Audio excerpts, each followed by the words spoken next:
नमस्कार दोस्तों, स्वागत है आप सभी का हमारे एक और नई वीडियो में। दोस्तों, आज हम अगर आप एक इन्वेस्टर हैं और स्टॉक्स मार्केट के अंदर अगर आप इन्वेस्ट करते हैं तो आज का ये वीडियो आपके लिए बहुत ही बेनिफिट देने वाला साबित होगा। दोस्तों, आज हम जानने वाले हैं कि किसी स्टॉक्स के अंदर जब हम इन्वेस्ट करते हैं या जब हमें इन्वेस्ट करना होता है तो हम जाते हैं और हम किसी भी डीमैट अकाउंट पर किसी स्टॉक को देखते हैं और उसमें सीधा इन्वेस्ट करते हैं, जबकि बहुत सारी फॉर्मेलिटीज़ होती हैं किसी स्टॉक के अंदर इन्वेस्ट करने से पहले। तो ये काफ़ी बिगनर्स जो मार्केट के अंदर अभी आते हैं तो उनको काफ़ी ज़्यादा चीज़ों का नॉलेज होता ही नहीं है, और वो आते हैं और उनने थोड़ा बहुत चार्ट को देखा। अब चार्ट में उनको जो भी समझ में आया हो, उनको लगा कि भाई ठीक है इन्वेस्ट कर देना चाहिए, तो उन्होंने उसको इन्वेस्ट किया और बाद में अपना लॉस करके जो है निकल लेते हैं। तो दोस्तों, ये अगर इस तरीके से आप जो है मार्केट के अंदर वर्क करेंगे तो निश्चित है कि आपको लॉस ही होगा और आपको एक दिन मार्केट को छोड़ना पड़ेगा। दोस्तों, अगर आप मार्केट से इनकम जनरेट करना चाहते हैं और मार्केट को लंबे टाइम तक करना चाहते हैं और बिगिनर से एक्सपर्ट बनना चाहते हैं, तो आपको जब आप किसी स्टॉक्स के अंदर इन्वेस्ट करते हैं तो इन्वेस्ट करने से पहले काफ़ी सारी फॉर्मेलिटीज़ होती हैं कि आप जिस स्टॉक्स के अंदर इन्वेस्ट कर रहे हैं, तो पहले तो क्या आप श्योर हैं कि वो स्टॉक आपको रिटर्न बना के दे पाएगा या नहीं दे पाएगा। तो इन चीज़ों पर आपको जो है सबसे पहले अ, जानना चाहिए कि क्या ये हमें इनकम दे पाएगा। दोस्तों, इसके लिए क्या होता है कि आज इंटरनेट गूगल है, तो आप गूगल पर किसी भी स्टॉक्स के बारे में डिटेल्स देखना चाहते हैं, उसके बारे में जानना चाहते हैं, तो आपको बहुत ईजी है आज कि आप किसी भी स्टॉक्स के बारे में बड़ी आसानी से जान सकते हैं।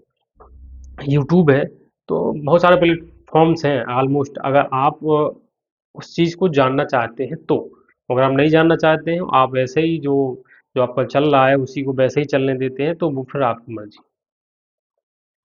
लॉस अभी भी हो रहा है और आगे भी होता रहेगा। दोस्तों, अगर आप इस चीज़ को जो है बिगिनर से अगर एक्सपर्ट की ओर अगर आपको जाना है तो आपको काफ़ी सारी चीज़ों को नोटिस करना पड़ेगा, उनको स्टडी करना पड़ेगा।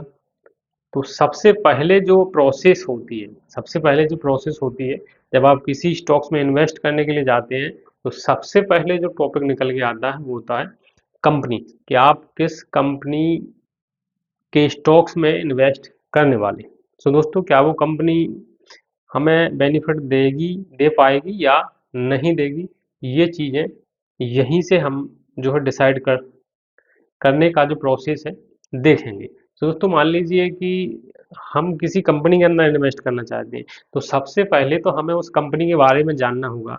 पहला जो टॉपिक रहेगा, सबसे पहले पहला जो इन्वेस्ट करने के लिए जो पहला पायदान है वो ये है कि हम जिस कंपनी के अंदर स्टॉक्स करने वाले हैं, तो हमें उस कंपनी के बारे में नॉलेज होना चाहिए कि वो कंपनी किस फील्ड से आती है, क्या उसका प्रोडक्शन है, क्या उसका मैनेजमेंट है, क्या वेबसाइट है। तो ये सारी चीज़ें अगर आप जानना चाहें तो आप सिंपल सा इसका जो प्रोसेस है वो रहता है कि आप गूगल पर जब जाएंगे तो यहाँ पर आपको सर्च बार, मान लीजिए आज हम आरसीएफ कंपनी है उसके बारे में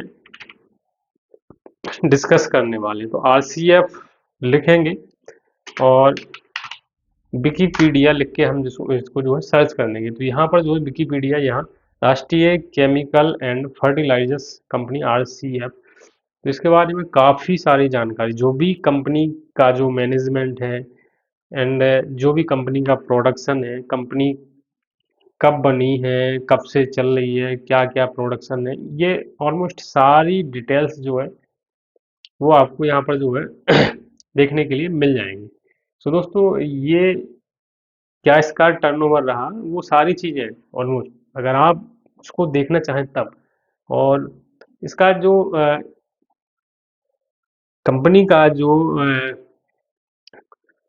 टोटल उसकी जो डिटेल्स है वो आपको इस वेबसाइट पर देखने के लिए मिल जाएगी। एंड इसके बाद आप अगर जैसे आप एक बतौर इन्वेस्टर कंपनी के अंदर इन्वेस्ट कर देते हैं तो आप तो ठीक है ओनर हो गए, लेकिन क्या कंपनी का मैनेजमेंट कैसा है और कंपनी की ग्रोथ कैसी है, ये चीज़ें बहुत मायने रखती हैं स्टॉक्स मार्केट के अंदर। स्टॉक को किसी स्टॉक में इन्वेस्ट करने से पहले इन चीज़ों को स्टडी करना, इनको देखना भी हमारे लिए बहुत ज़रूरी हो जाता है। सो दोस्तों, अगर आप किसी कंपनी का है जो मैनेजमेंट टीम है आप देखेंगे तो वो भी आपको यहाँ पर मिल जाएगा। सो आप गूगल पर ही सर्च कर लेंगे RCF मैनेजमेंट।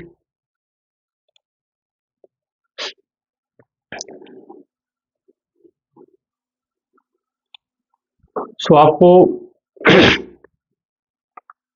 RCF की जो टीम है वो आप गूगल के ज़रिए जो है देख सकते हैं। एंड इसके बाद जो नेक्स्ट पार्ट जो होता है, जो नॉर्मली बहुत सारे जो इन्वेस्टर्स हैं देखते हैं। तो दोस्तों इसके लिए हम आपको एक सिंपल सा एक ही प्लेटफॉर्म पर इसको बहुत ज़्यादा जगह ना हम लोग चल के सीधा एक ही जगह हम लोग इसको देख लेंगे कि क्या इसका बाकी जो प्रोसेस है वो कैसे हमें उसको देखना है, कैसे रीड करना है और हम इसमें इन्वेस्ट करें या नहीं करें, ये डिसीजन फाइनली कब लेना है। सो दोस्तों, ये जो देख लीजिए, ये हमने यहाँ पर जो है ये अभी जो इसकी मैनेजमेंट टीम है उसको हमने गूगल पर जो है सर्च किया है। सो आपको यहाँ पर देखिए ये श्री SC जो इसके चेयरमैन हैं एंड मैनेजिंग डायरेक्टर हैं, MS तंजाट शेख है, डायरेक्टर फाइनेंस। तो यहाँ पर आपको विथ फोटो के जो है इसकी RCF कंपनी की जो मैनेजमेंट टीम है वो यहाँ पर जो है आपको देखने के लिए मिल जाएंगे। सो दोस्तों आप यहाँ पर भी जो है काफ़ी सारी यूजफुल जानकारी देख सकते हैं। एंड अब जो नेक्स्ट इसका जो प्रोसेस होता है कि हमें और भी काफ़ी सारी चीज़ें जो है देखनी चाहिए, वो ये है कि आप इसके लिए मैं आपको सजेस्ट करता हूँ आप स्क्रीनर पर भी जो है स्क्रीनर एक वेबसाइट होती है, आप गूगल पर सर्च करेंगे स्क्रीनर नाम से तो स्क्रीनर ओपन हो जाएगा। और जब आप यहाँ पर जो सर्च कर लेंगे RCF, सो RCF यानी RCF, मैं RCF का देख रहा हूँ इसलिए RCF, बाकी आप जो देखेंगे, चलिए रिलायंस का हम लोग देख लेते हैं। तो ये रिलायंस इंडस्ट्रीज है, तो रिलायंस इंडस्ट्रीज है तो आपको यहाँ पर देखना है कि सबसे पहले आप इसका चार्ट सबसे पहले हम देखेंगे कि चार्ट क्या है। तो दोस्तों जो चार्ट है, किसी भी कंपनी का चार्ट जो है हमेशा अप साइड मूव करते हुए दिखना चाहिए। अगर वो डाउनफॉल की तरफ उसका चार्ट जो है जा रहा है तो निश्चित है कंपनी लॉस में ही चली जा रही है, ये हमें यहाँ से जो है दिख जाता है। अगर हमारा चार्ट जो है एक डायरेक्शन लेके अपर साइड एक सर्किट लगा हुआ है, वो चार्ट जो है अपर साइड ही चला जा रहा है, तो इसका मतलब है कि जो बहुत जो इन्वेस्टर्स हैं उनको काफ़ी बेनिफिट हो रहा है। तो दोस्तों चार्ट बहुत मायने रखता है जब भी आप इन्वेस्ट करते हैं। और जब आप स्टॉक्स का चार्ट देखते हैं तो आपको ये चीज़ देखनी चाहिए कि क्या उसका चार्ट जो है इस तरीके से बना हुआ है। तो ये काफ़ी महत्वपूर्ण टॉपिक है, तो इसको आप ज़रूर देखें। इससे ये साबित होता है कि आपका जो स्टॉक्स है वो बेनिफिट दे ही रहा है आपका। तो अब हम नेक्स्ट इसका जो नेक्स्ट जो चीज़ देखेंगे, तो वो देखेंगे प्रमोटर होल्डिंग्स। तो प्रमोटर होल्डिंग्स क्या है, इस चीज़ को भी हमें देखना पड़ेगा।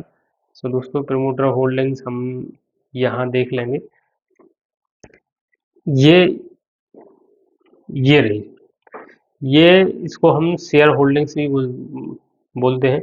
एंड प्रमोटर होल्डिंग्स, ये किसी कंपनी में प्रमोटर होल्डिंग्स बहुत ज़्यादा मायने रखती है। और जब आप किसी स्टॉक्स में जो है इन्वेस्ट कर रहे हैं तो आपको ये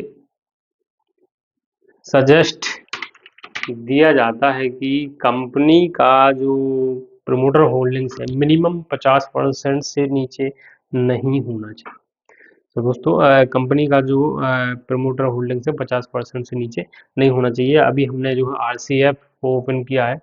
अब आरसीएफ का हम अगर यहाँ पर जो शेयर होल्डिंग्स देखेंगे तो यहाँ आप देखेंगे कि इसका जो प्रमोटर होल्डिंग्स है ये 75% है, यानी 50% से काफ़ी ज़्यादा है।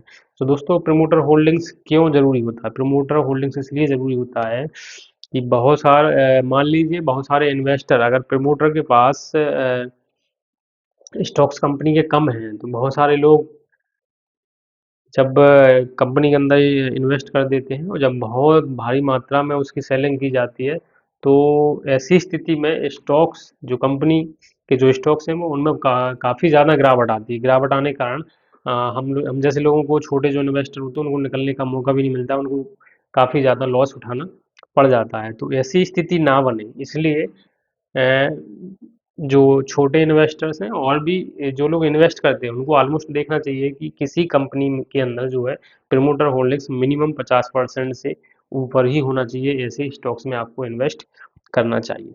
सो दोस्तों एंड प्रमोटर शेयर होल्डिंग्स में हम और भी काफ़ी सारी चीज़ें देख सकते हैं कि किसी स्टॉक्स ने कौन कौन से ऐसे फील्ड्स हैं जिनमें जो है कि इन्वेस्ट करके रखा है। तो बहुत सारी कंपनियां होती हैं वो म्यूचुअल फंड्स में भी इन्वेस्ट करके रखती हैं, इंश्योरेंस कंपनियों में इन्वेस्ट करके रखती हैं। तो बहुत सारी प्लेटफॉर्म पर वो अपना इंश्योरेंस इन्वेस्ट करके रखती हैं। तो ये ऐसी सिचुएशन होती है क्योंकि वो हम जैसे कोई छोटे इन्वेस्टर तो है नहीं कि 2-4 हज़ार रुपए या 1-2 लाख रुपये डाल दिया तो ठीक है भाई हो जाएगा अपना, ऐसा नहीं है। जब कोई बड़ी कंपनी जब कहीं दूसरी प्लेटफॉर्म पर इन्वेस्ट करती है तो उनका जो इन्वेस्ट करने का जो अमाउंट होता है वो करोड़ों में होता है। तो दोस्तों काफ़ी ज़्यादा इन्वेस्ट और काफ़ी ज़्यादा लॉस भी वहाँ पर, जब इन्वेस्ट जितना बड़ा होता है उतना बड़ा लॉस और बेनिफिट दोनों चीज़ें होती हैं। सो दोस्तों ये चीज़ भी हमें देखना चाहिए कि हमारा जो शेयर होल्डिंग्स है वो ठीक है या नहीं है। ये चीज़ बहुत मायने रखती है। एंड आपको ये चीज़ देखना चाहिए कि हमारी नेक्स्ट जो आपको चीज़ देखनी है वो ये देखनी है कि जो हमारी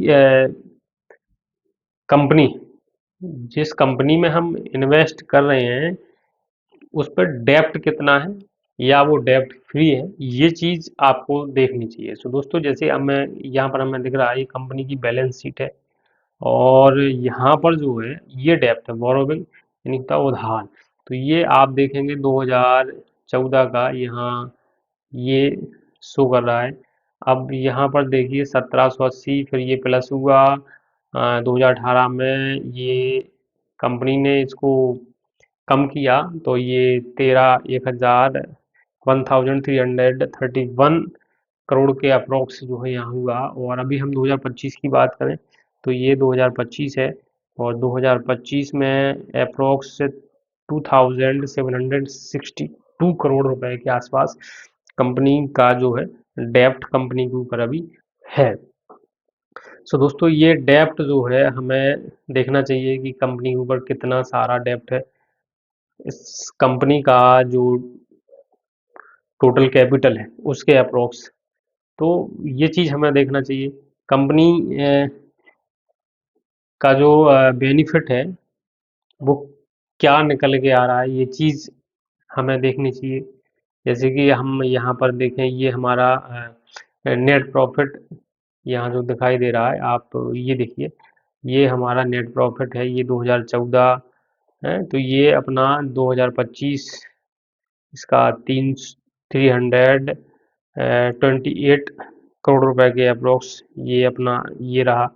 तो ये चीज़ें आपको देखनी चाहिए। आपको सेल्स देखना होगा कि हमारी जैसे स्टॉक्स जिस कंपनी के अंदर आप इन्वेस्ट कर रहे हैं उसका जो सेल उसका प्रोडक्शन क्या है और उसके प्रोडक्शन की जो डिमांड है कि नहीं है। ये चीज़ अगर आपकी आपकी कंपनी अच्छी है एंड उसके जो फंडामेंटल्स है वो भी बेटर हैं, अच्छे हैं, और अगर उस कंपनी के द्वारा जो प्रोडक्शन किया जाता है, जिस प्रोडक्ट का प्रोडक्शन किया जाता है उसकी मार्केट में डिमांड नहीं है तो आपकी जो कंपनी की ग्रोथ है वो होगी ही नहीं। तो जब कंपनी की ग्रोथ नहीं होगी तो आपके स्टॉक्स में भी कोई ग्रोथ कोई मूव नहीं आएगा। सो दोस्तों इस चीज़ पे भी आपको ध्यान करना पड़ेगा, ध्यान देना पड़ेगा कि हमारी जो सेल्स है ये बढ़ रही या नहीं बढ़ रही। सो दोस्तों हम देखते हैं 2014 है, यहाँ पर दिया है सेल्स, तो ये 6,560 करोड़। अब हम देखेंगे ये 7,000 हो गए, 7,000, ये 8,000 हो गया। इस तरीके से इसका जो ये ग्राफ है ये बढ़ते हुए क्रम में है। और यहाँ हम देखते हैं मार्च, तो ये इसका डबल हो गया 2000, यानी सन 2016 में जो मार्केट सेल्स थी वो 8,000 करोड़ के अप्रोक्स थी, और अभी 2025 में ये 16,000 करोड़ रुपए से प्लस के ऊपर जो है इसकी सेल्स है। तो दोस्तों ये है कि ये करीब 10 साल लगभग अप्रोक्स से 9 या 10 साल में ये ग्रोथ हमें देखने के लिए मिली कि मार्केट का जो सेल्स है ये डबल हुआ। तो दोस्तों ये चीज़ हमें देखनी बहुत ज़रूरी है कि हमारे जिस स्टॉक्स में हम इन्वेस्ट करना चाहते हैं उसकी सेल्स क्या है, और उसकी सेल्स बढ़ रही है कि घट रही है, ये चीज़ बहुत मायने रखती है। तो दोस्तों इसके बाद आप प्रमोटर प्लेस का भी एक अ, हमारे स्टॉक मार्केट के अंदर जिक्र होता है, तो आपको प्रमोटर प्लेस को भी देखना चाहिए। बहुत सारे कंपनीज के अंदर ऐसा होता है कि प्रमोटर्स के पास जो है होल्डिंग्स तो होती हैं, प्रमोटर बहुत सारी स्टॉक्स को जो खरीद के अपने पास रखते हैं, लेकिन प्रमोटर प्लेस क्या होता है, प्रमोटर प्लेस में जो प्रमोटर होते हैं वो जब कंपनी के लिए जो आर्थिक तंगी जब आती है तो अ, उस बजट को इकट्ठा करने के लिए जो कंपनी के संचालन के लिए आवश्यकता है उसको उसकी पूर्ति करने के लिए जो उनके पास स्टॉक्स होते हैं उनको गिरवी रख देते हैं, उसको हम प्रमोटर प्लेस कहते हैं। तो दोस्तों प्रमोटर प्लेस बहुत ज़्यादा नहीं होना चाहिए।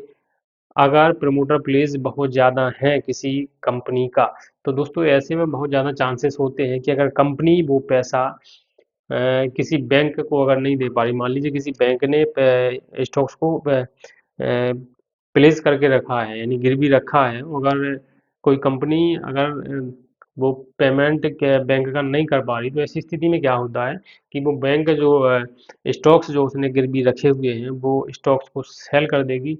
और जब वो सेल करेगी तो दोस्तों कितने परसेंट कंपनी के पास जो है उस बैंक के पास जितना भी स्टॉक्स, मान लीजिए कंपनी का लगभग 20% स्टॉक्स अगर उसके पास गिरवी रखा है, तो जब 20% स्टॉक्स को एक साथ सेल किया जाएगा तब आपको निकलने तक का मौका नहीं मिलेगा, और एक बहुत भारी गिरावट आपको स्टॉक्स के अंदर देखने के लिए मिल जाएगी, और बहुत सारे लोगों को इसमें बहुत ज़्यादा लॉस उठाना भी पड़ सकता है इसको। तो इस चीज़ को भी देखने की बहुत ज़्यादा आवश्यकता है।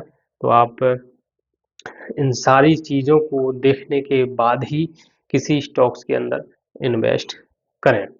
तो बहुत ज़्यादा उम्मीद है कि आपको लॉस होने की जो गुंजाइश है बहुत कम होती है। एंड बाकी ये मार्केट है, यहाँ बहुत ज़्यादा एनालिसिस करना पड़ता है बेनिफिट के लिए। सो दोस्तों क्या कंपनी का ये सारा फंडामेंटल्स जब रीड करके आप इन्वेस्ट करेंगे तो निश्चित है कि आपको बेनिफिट होगा, और आप एक बिगिनर से एक्सपर्ट की ओर अ, बढ़ेंगे। सो दोस्तों आपको ये अमूल्य जानकारी जो हमारे द्वारा इस वीडियो के माध्यम से बताई गई आपको कैसी लगी, आप हमें कमेंट करके भी बता सकते हैं। एंड और भी ऐसे बहुत सारे टॉपिक्स जिनको आप जानना चाहते हैं आप हमें कमेंट करके बता सकते हैं। हम हमारे द्वारा कोशिश की जाएगी कि उन टॉपिक्स के ऊपर भी वीडियो बनाई जाए और आप तक जानकारी भेजी जाए। सो दोस्तों ये वीडियो बनाने का पर्पज़, ये वीडियो जो हमारे द्वारा बनाया गया इसका उद्देश्य केवल शैक्षिक है, ना कि हम किसी को सजेशन देते हैं कि आप किसी स्टॉक्स में इन्वेस्ट करें। ये हमारा कतई उद्देश्य नहीं है। हमारा उद्देश्य केवल आपको जागरूक करना है, अवेयरनेस के पर्पज़ से जो है ये वीडियो बनाई गई है। बाकी आपको आप इन्वेस्ट कर रहे हैं तो आप खुद का अपना एनालिसिस करें, खुद रीड करें स्टॉक्स को, जब आपको लगे कि ठीक है मुझे इन्वेस्ट करना चाहिए तो करें, अन्यथा मैं कोई आपको हिंट के पर्पज़ से मैंने वीडियो नहीं बनाया है। तो आप जब भी इन्वेस्ट करें सोच समझ कर इन्वेस्ट करें। बाकी मिलते हैं नेक्स्ट वीडियो में, तब तक के लिए आप सभी को बहुत बहुत धन्यवाद।